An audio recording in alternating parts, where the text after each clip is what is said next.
Welcome to the Twinkle Talks EYFS podcast. Working in the early years is busy, funny, messy, and exhausting.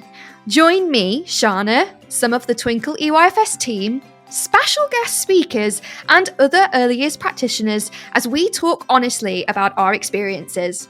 Whether you're listening for CPD, on your commute, or to help you relax, Twinkle EYFS will share everything you need to know about all things early years.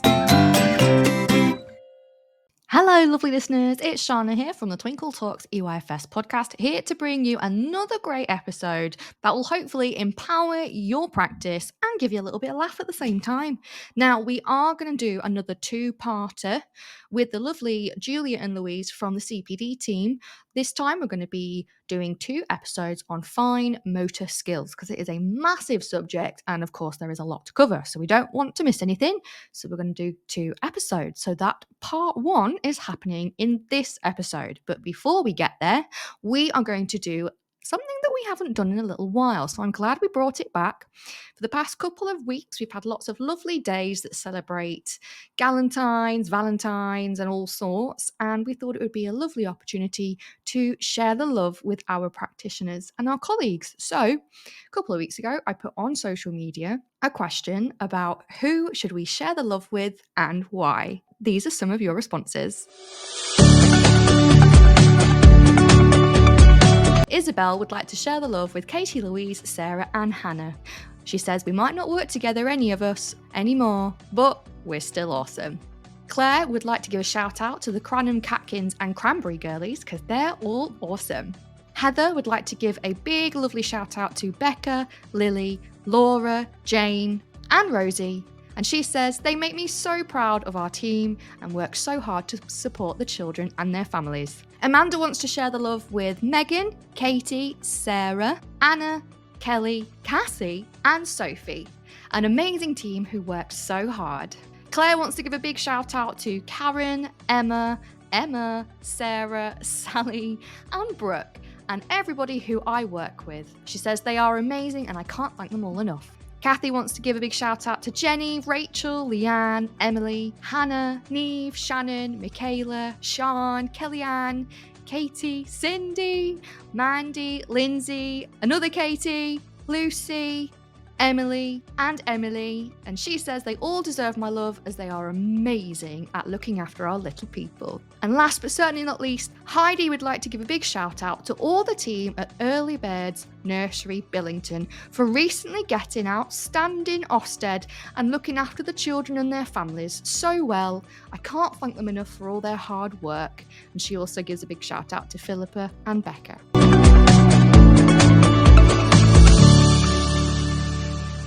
So there we are. There's a big shout out, sharing the love. That is so wonderful. Thank you guys. It's nice to be reminded to feel appreciated and valued by your team. And you all work so hard. So a big shout out to all of you.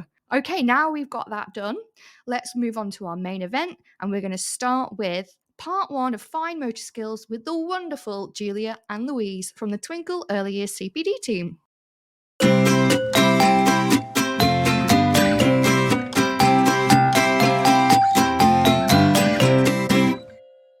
Hello, lovely Julia and Louise. Louise and Julia, also known as Lulia, our adorable CPD early years couple.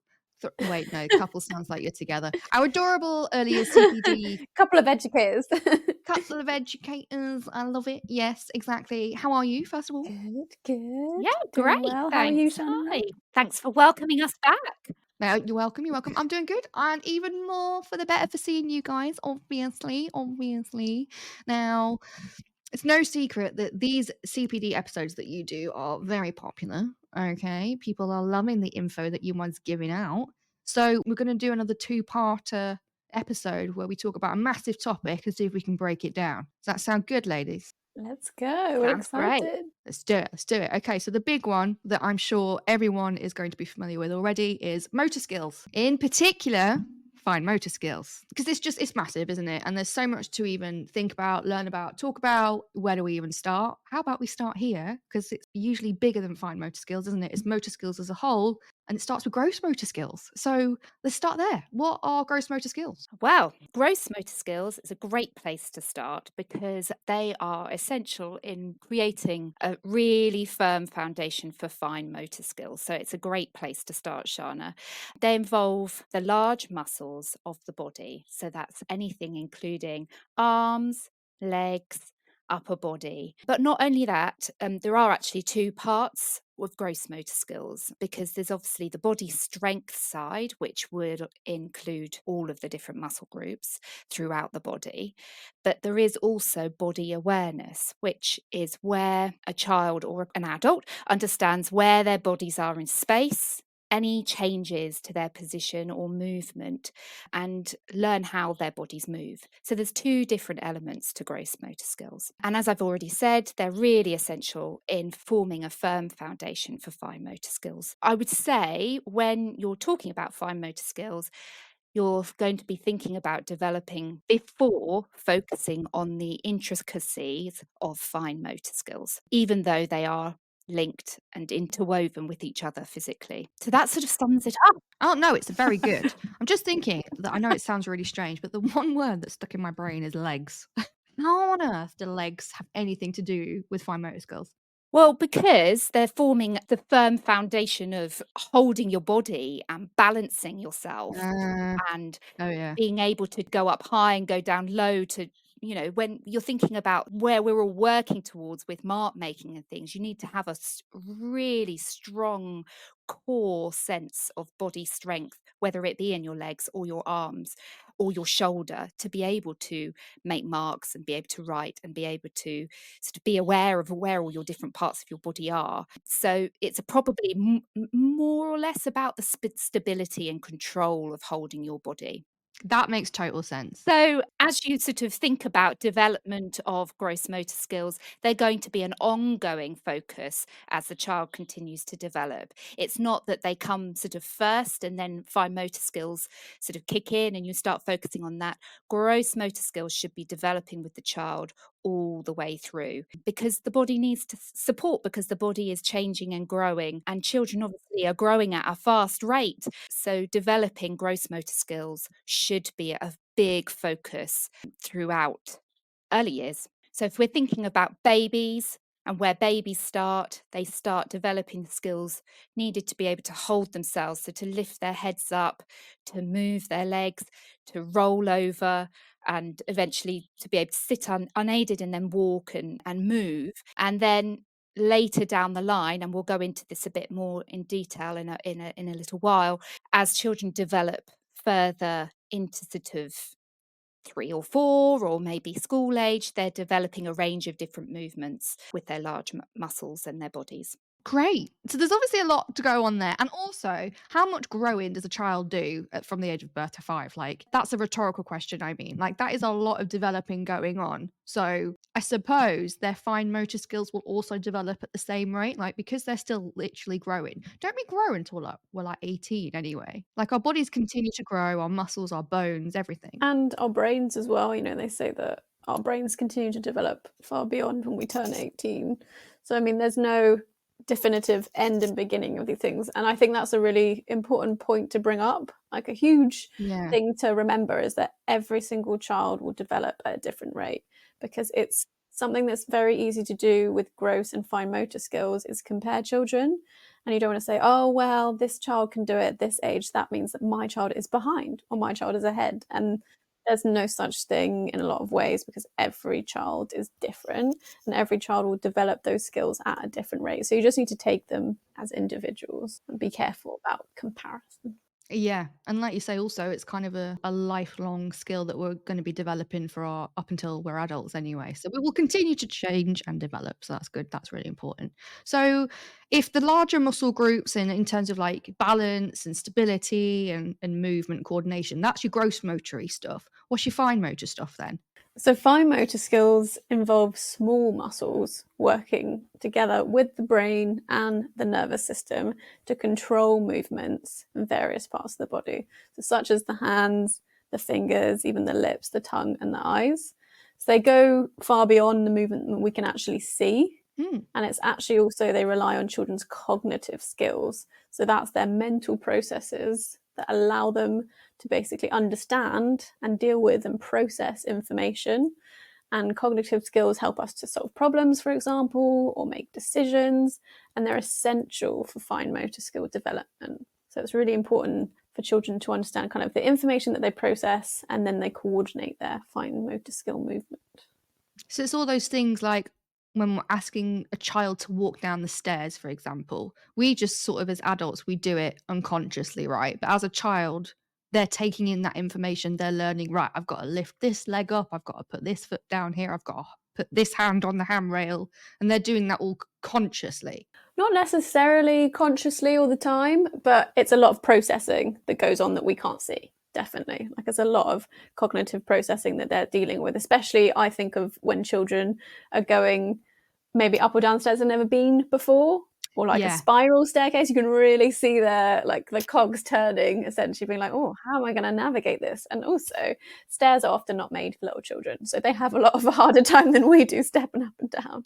So they will need to coordinate themselves a lot more. But just imagine us, the proportions of us dealing with a staircase if when you're 2 or 3 years old, you're like, that's pretty hard. Yeah, that's weird to think about. Yeah, living in like a Yeah. giant world of having to try and do all these obstacles. Maybe we should do that. Maybe there's like an adult jungle gym that we could.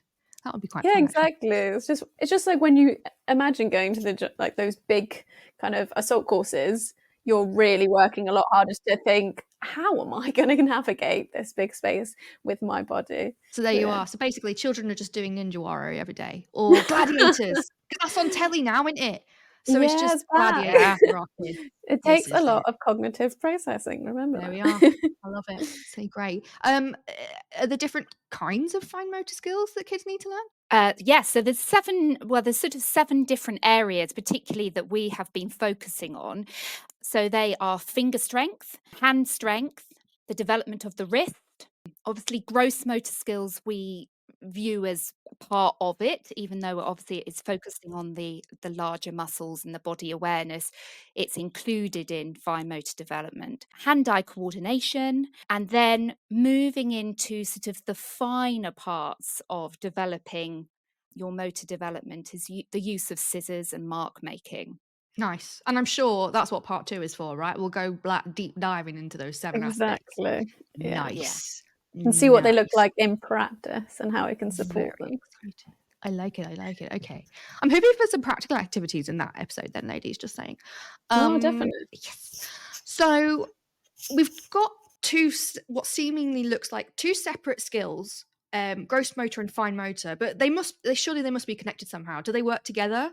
Oh, definitely. So as Lou was saying, gross motor skills are so important for fine motor skills to develop.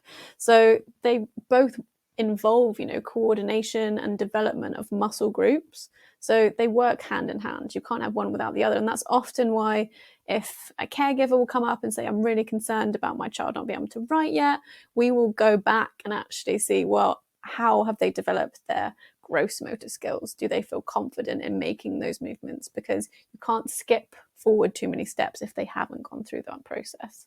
So gross motor skills are essential for laying those foundations for fine motor skills and developing the skills that control the coordination of their bodies that enable the strength so they can execute fine motor tasks. Because we talk about how gross motor helps fine motor, but fine motor also supports the development of gross motor skills because it means that they can develop better hand-eye coordination and their ability to grasp and manipulate objects, which they can enable them to then perform more gross motor skills with greater accuracy and spatial awareness. So it's interesting how they work as a team. Yeah, because usually you would say you can't do fine motor without gross motor, but you wouldn't usually say, oh, you can't do gross motor without fine It's not motor. that you can't do it, but they help each other. I like that it's a two-way street. Yin and yang. Which I think is a really important point, and we more than likely will come back to this in a little while again, that when you're considering your early years environment and your provision, you can't have one without the other. They need to be practicing both skills. Mm. Yeah. And we say that quite a lot in early years, don't we? Really, our entire curriculum, it's very rare that you'll get an activity that's just one area of the curriculum. Mhm. Quite a lot of them cover all of it, to be honest. Everything is It's so, almost impossible. it is, isn't it? And everything's so interrelated.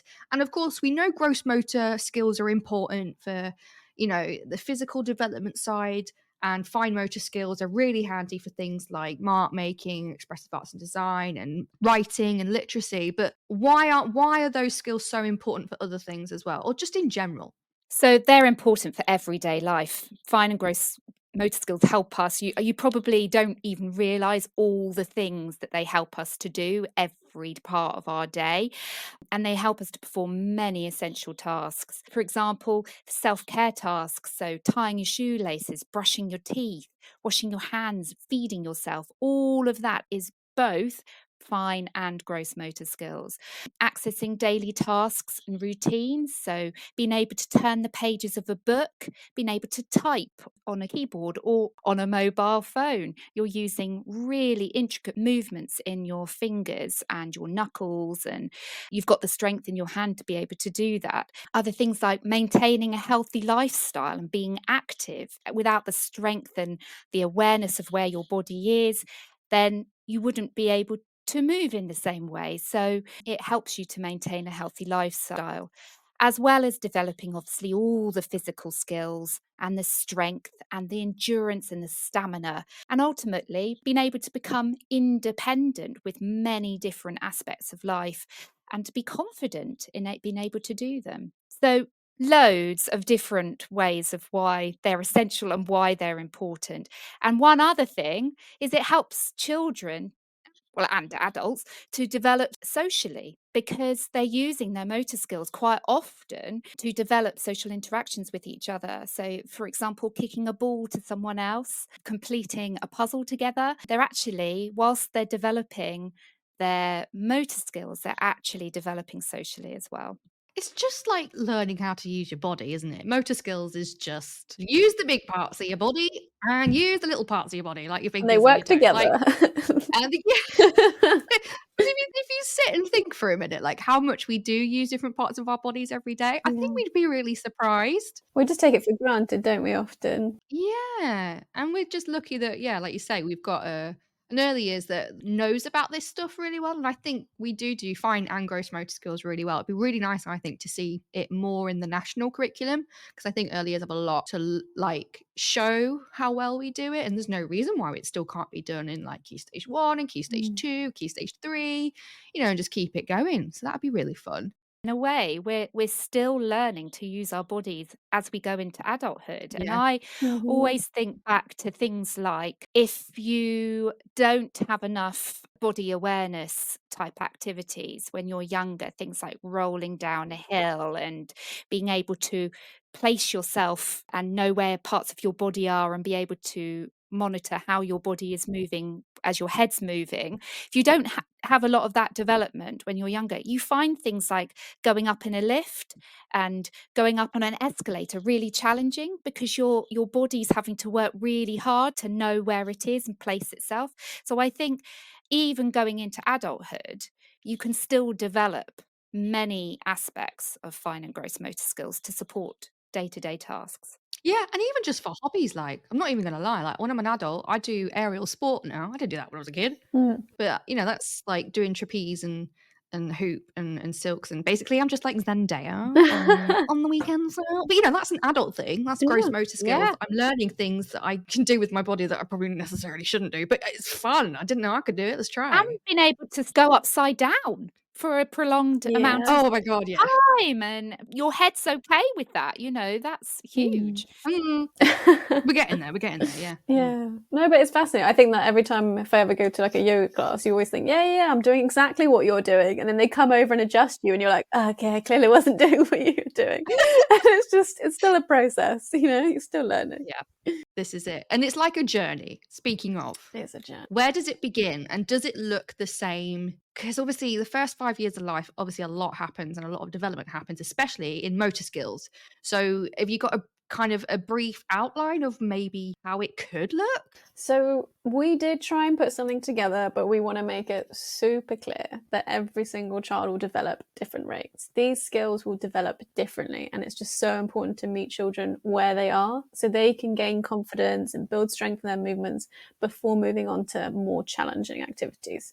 So we've got an outline, but it's not a strict outline. So just be careful with that, because we want to make that really clear, because otherwise, also children feel bad when we start to say, when they're a bit older, obviously when they're babies, they don't know that. But you say, you should be doing this and this. No.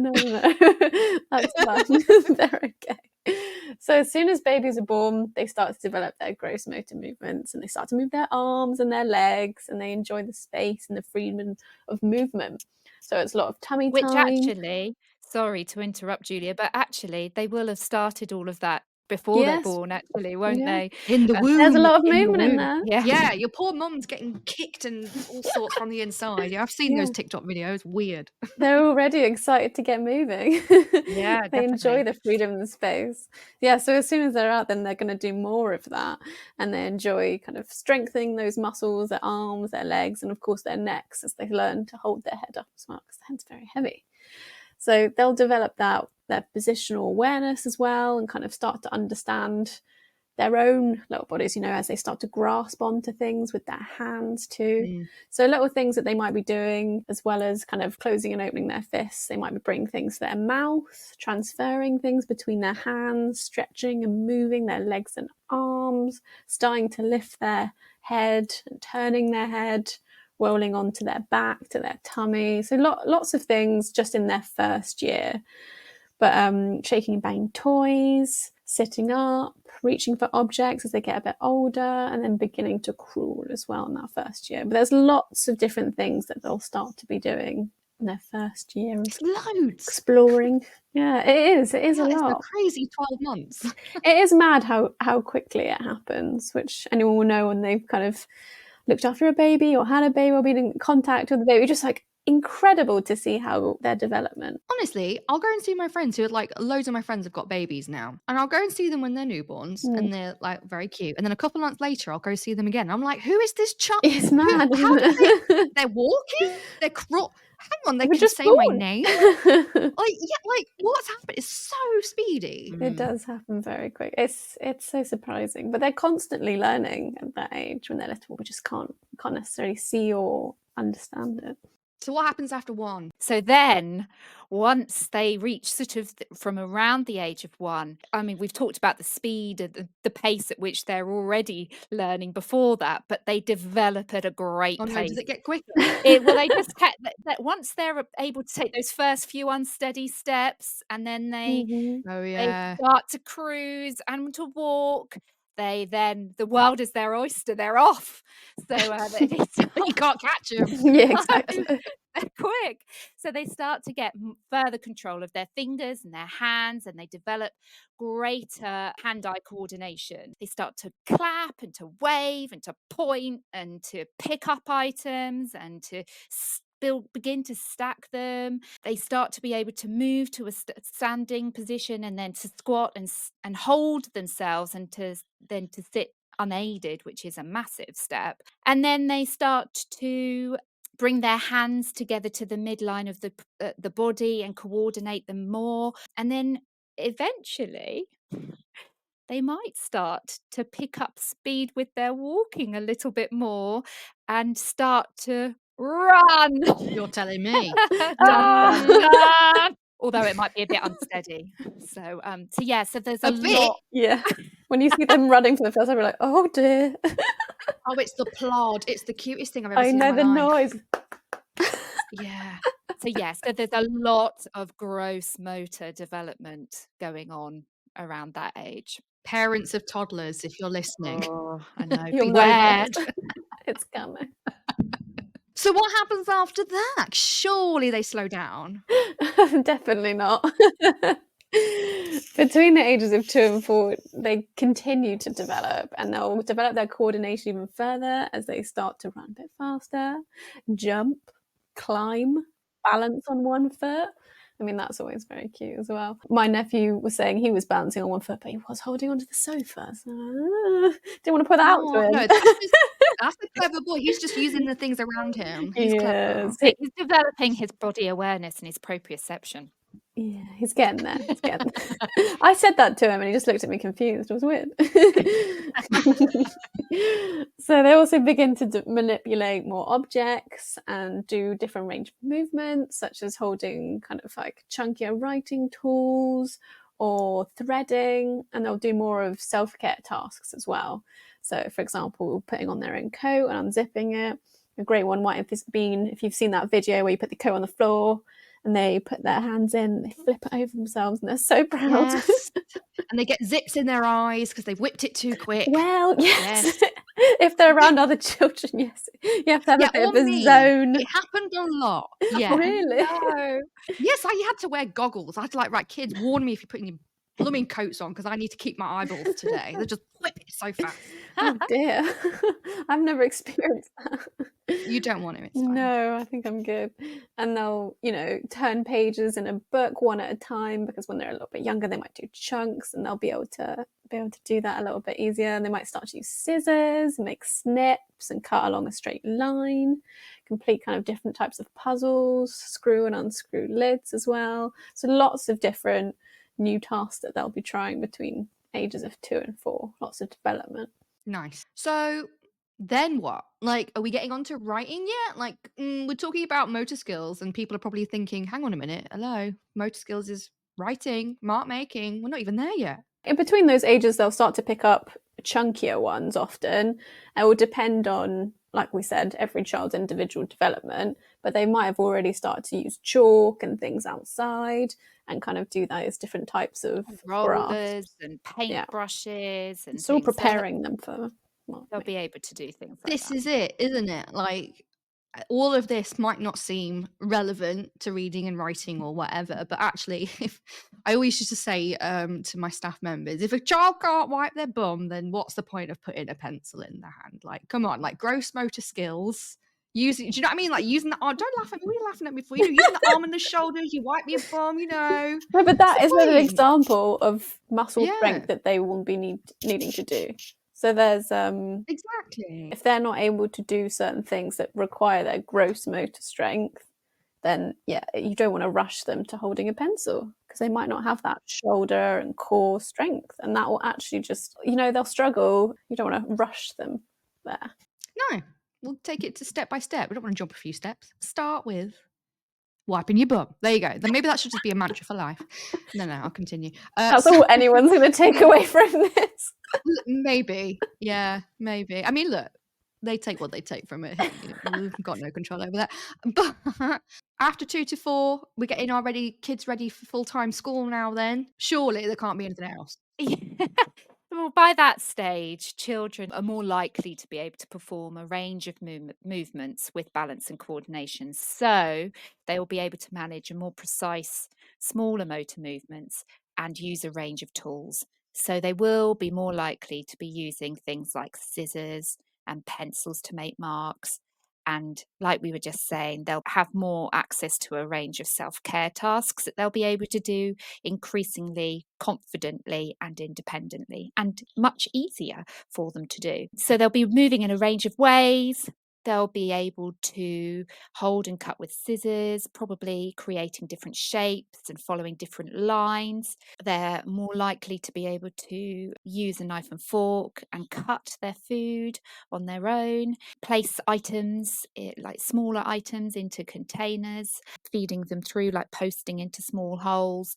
They'll be able to use a range of tools like tweezers and pipettes, maybe, to transfer water. And then obviously then we get on to all the things around mark making and holding a pencil and being able to make shapes and pictures and letters and numbers. Yeah, and there's a huge amount of mark making skills in this sort of age, which is why it's such a huge focus as children develop their fine and gross motor skills. They're more able to do things like that. And then they'll be able to, like, moving on from things like doing the flip trick with the coat, they'll be able to manage the zips and buttons and poppers and, yeah, climb stairs confidently. Yes, huge. There's so many things. But yeah, they'll definitely be able to be more confident and independent, I think is probably the key word here. Yeah. And I think especially with buckles and things like that, they might not get it all perfectly, but they're developing it and Yeah. they want to do it independently, and it'll just come within time. It'll come in time, won't it? Yeah. So loads of stuff they're learning, these little ones. Crazy. We do have some questions from our listeners. Ooh. First one, I'm interested in this question. Hand dominance. I've got a child in my class who is still swapping their pencil between their left and right hand. They are in nursery, 3 years old. When do I start noticing that they have a dominant hand? So that's a really interesting question, and a question that I think historically has been quite controversial, because back in the day they did used to force children to only use one hand, the right It's hand. crazy. Yeah, and it was, and we don't need to do that. And I think it's just really important to be aware that we don't need to encourage the use of one hand over another. And lots of children will be using both hands, and basically it will develop between the ages of 2 and 4, and the hand dominance is usually established by 5. So you'll start to notice. But it's important to remember that left-handed children might also use the other hand for other activities. So I don't know if anyone they know someone that is left-handed for perhaps writing, but then use their right hand for other activities, because that's quite common. So it doesn't necessarily mean they'll use their left hand for everything. I mean, on that note, I'm right-handed, Mm. but I apparently hold my cutlery in the wrong hands. So even I right-handed think people that's can do actually that. quite common as well. Yeah, I think some people feel more comfortable doing it the other way, and also it makes sense that if you're using a fork quite a lot, that you might want to use it in the right hand. Exactly. My fork is always in my right hand, and people look Yeah. at me like, "What's wrong with you?" I'm like, I "Nothing." have noticed that quite a few times, actually. I think that's quite common, and it's also quite common, I would say, because people are using knives less Yes. in general. So, I mean, it's just one of those things to be aware of, and not to encourage children one way or the other. Cool. Thank you very much. That was a great one. Next question. I have a child in reception who's really interested in mark making skills, but is not yet quite ready in terms of hand strength. How can I support their development of fine motor skills so that they can carry on with their interest? Well, I think when you strip it right back to develop mark making, you need to be developing many, many varied fine motor skill. So offering that in your environment to enable children to feel confident is really, really essential. So, and by offering a wide range of different experiences, they're going to be tuning their hands, their fingers, and their awareness of their bodies, getting ready to mark make and use scissors and things. So there's various things that you can do, which actually is in the CPD PowerPoint and the handouts, just some good top tips on how to create fine motor mark making rich environment. So the first one is really thinking about the provision that you're offering and considering what gross and fine motor skills are available. I always think really purposeful real life experiences engage children the most. So offering things like gardening and cooking and sewing type activities will really develop the strength in their hands, which obviously in turn will help develop all the other mark making skills. So that's the first one, really thinking about your provision and changing your provision and making sure that it evolves over time. Thinking about obviously the environment, making sure that you've got indoor and outdoor, because obviously children tend to be more active outside. So giving them lots of opportunity to explore fine and gross motor skills and develop hand strength. That's what we were focusing on, both in the indoor and outdoor environments. Space to move is really, really vital at this stage. Then also thinking about subject knowledge of educators, obviously really understanding all the different steps for different ages and different stages is really essential to ensure that you can provide a supportive environment and plan activities to support milestones in fine and gross motor skills, and to also enable them to be able to refine their skills, and not always offering the same type of activities, so that once children can grasp a masher, for example, you need to be thinking about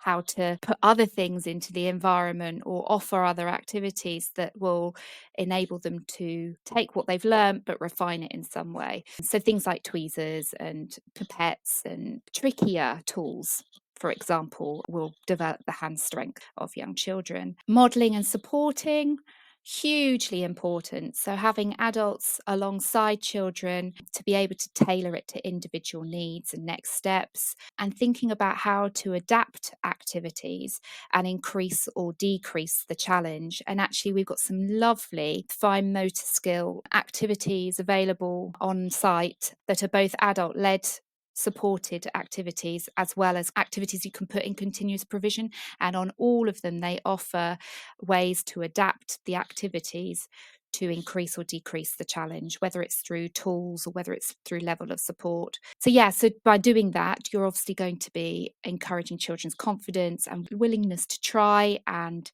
developing stamina for activities. So all of those type of things can really support eventually moving down the line of fine-tuning into mark making. But it is essential that you don't think of mark making as the focus necessarily, that you think of the wider picture, that it's not just about mark making, it's about developing a whole child and developing the fine and the gross motor skills. And alongside that, thinking about the other sides of mark making, giving children a voice to the communication aspect, so that children want to communicate their marks and want to put a mark on a piece of paper in the first place. And a lot of that is the basis of things like Messian sensory play, where they're mark making through exploratory play. Beautiful. Loads to do. Of course, lots of things. And like you said, the CPD area, you've got loads of really good activities, resources, information that you can help children with. And we've got an entire fine motor skills hub, which is full of activities and ideas and more things that we can do there, which is very exciting. One last question, which I think is a good one. I'm a parent of a 2-year-old and they love going to nursery and doing mark making, but then struggle when I get home. How can I help? I think it's so important when it comes to caregivers, firstly as educators, to talk to them about what they understand in terms of fine and gross motor skills, because they may not have heard those terms ever before. I mean, there's not something that we necessarily really talked about growing up. I don't remember being a child and being like, oh, must develop your gross motor skills more. Nope. So, I mean, they may not even know what you're talking about. No, But you're right. that's why it's so important to have that open communication and to invite them in, talk to them about what gross motor skills are, what they look like, and why they are so important for later mark making. Because I would say what most caregivers do know about is mark making, because it's made such a big deal of when we do go to full-time school. Everyone starts to worry about, they can't write their name yet, or their handwriting isn't quite, what I thought it would look like. And that's the focus. And so we just need to make sure that we are able to kind of share that information of knowledge with them and talk to them about what gross motor skills look like and how they can help support it outside of the nursery or early years education setting that we work in, and just show them that they're so, so important for later skills as well as everyday activities. I think half of the battle is parents don't get taught this. The only reason we know Of this is course because we go not. to we do our MVQs, we do our level 3s, we do our our PGCEs, and that's how we know. You have a child. Parents do not get taught this stuff, and that's half the battle, I think. So, like you say, empowering them and educating them, even showing the resources that you guys might use for staff meetings from the Twinkle CPD Hub, and just giving them a handout. Yeah, we have a little adult information leaflet specifically to kind of share key points with kind of caregivers so that they can understand why it's so important. Because that's, as if we don't have enough on our plates, we also have to help explain information, explain why it's relevant, so that caregivers, we can work together and support children. We'll put all the links to all of that in the episode description as well, so it's just a click away. But time for learning is over, ladies. Are you ready to play a game? Always. Ooh, as ready as we'll ever be. Look, I have another reputation for how apparently coming up with really difficult games, and I'm just going to contest that right now. I think they're fun, okay? They're fun because you know the answers. Oh yeah, no, I have got the upper hand there, haven't I? Really, that's Yeah. a good point.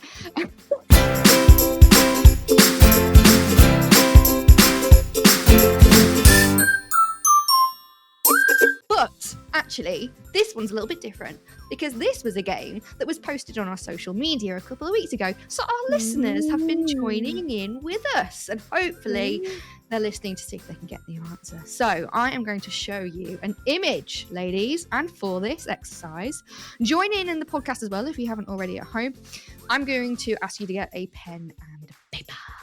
Have you got a pen and paper? Are you ready? All right. Ready. Yeah, I'm ready. All right, they're ready. Great. Okay. So the image I'm showing you, which is on social media, is the picture of a triangle on the top of a square, and inside the square it's kind of been cut up into four as well. So it kind of looks like a house Or an envelope. or an envelope, an open envelope. That's a really good way to describe it, actually. So there's a triangle on the top of a rectangular, squarey type shape that has been cut diagonally into four pieces as well. And on each of those points, including the middle point, there is a dot, and they've all been labelled. All the points have been labelled. There are 6 dots. Now, this is my task to you, ladies. You need to draw this image in one line. You are not allowed to take your pen off, and you are not allowed to go over a line you've already written. So you're going to tell me from, like, I don't know, starting from point 4, then you go to point 3, then you're going to tell me how you draw it. I'm going to give you 30 seconds. 30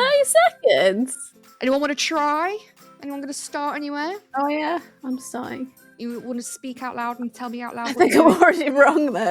You've already wrong. Well, let's find out. Let me know. You know. Oh, got so close. I've done I it. did it without the line at the bottom. Oh no, I haven't. So 3 to 1 3, 1. Yeah. to 2 Yeah. to 3 Yeah. Okay. So you got the top triangle. Now what? to 6. Mm-hmm. Mm, No. that's not gonna work. That's not going to work. All right. Start again then, Julia. Do you want to give it a try? All right, I think that was a good start. So let's start the same way. 3 to 1, Okay. 1 to 2, Yeah. 2 to 3, Yeah. and then 3 to 5. 5 Okay. to So all the way. So 2. 3 to 4, 4 to 5. Yeah. Yeah. 5 to 2. Yeah. Oh, no, that's not gonna work either. No, And then it's 2 to not. 6. We're stuck. Yeah. And then 6 to 3. We haven't got a bottom bit. What about the bottom? Yeah. No, not quite right. Are you ready for the answer? Yeah. Okay. All right. Okay. So this is how you do it. So you start at 5, you go up to 2, across to 3, up to 1, down back to 2, then to 4, up to 3, down to 6, back up to 4, down to 5, across to 6. Ta-da! Or if you were going to do it the flip way, you would just start at 6 and then go to Yeah. 3, then to 2, 1, 3, 4, 2, 5, 4, 6, 5. Ta-da! Be honest, Shauna, Be did you not- work it out or did you have to look at the answer? No, I did. You know what? I actually remember doing this because it was one of the really? challenges when I was in, you know, when you go into options for your secondary schools. So I'd finished year 6 and you were going around different schools to go and pick your secondary school. So I was going into year 7 and this was one of the questions on the board. And I was like, I did it. And it's stuck with me ever since. That's fun. See, to me, I want a chimney and some smoke coming out the top, and I want to have a dog next to my house. You're going to do all that in one, you can do all that in one stroke, can you? No, just yeah, it's quite logical, isn't it? Yes, but that was the idea, that it's fine motor and logic and concept all in the same. That was Yeah. the point of it. You get it now? We're Yeah, all I do. different. All right. I do. And this might have taken me forever. There's loads of different types you can do. I'm not sure whether I would have ever got the answer. I think No, you would have would. worked out eventually. would. Do you think? Yeah. Yeah. But it's also showing you the process that children do. Like, that's the process of children have to work out, you know, how to draw a house or draw a hat or draw a... That's what children are going Yeah, through it's when they're not, mate. hard. I really appreciate it. It's tricky. It's tricky, isn't it? Our lovely kids are doing a great job. So if you got that at home, well done. Congrats. Yes, well And done. don't feel bad It if you was didn't. tricky. Yeah. And don't feel bad if you didn't. I mean, as you heard, we didn't get it. Exactly. These are trained professionals and they didn't get it. No, I'm joking. It's fine. Trained professionals, but not in this. Not in drawing things with one stroke. Yeah, exactly. But it's been wonderful, my lovely ladies. Thank you so much for joining me, and I can't wait to see you for part 2 on fine motor skills. Ooh, exciting. Thanks for having us, Shona. Bye. Yeah, thank you. Bye.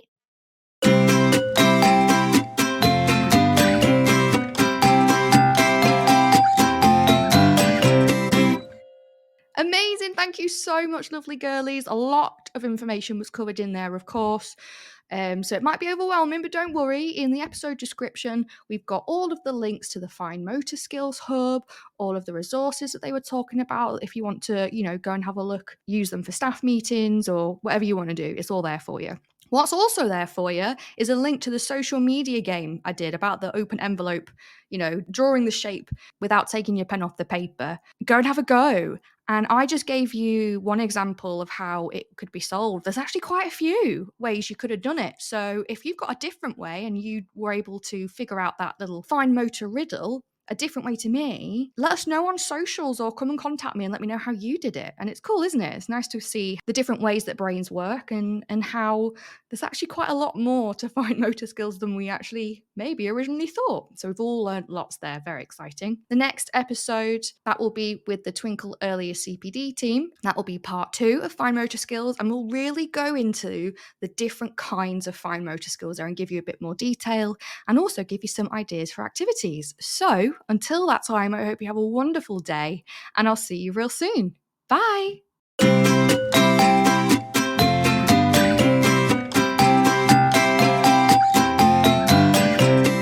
So that's it for today's episode. I hope you really enjoyed it.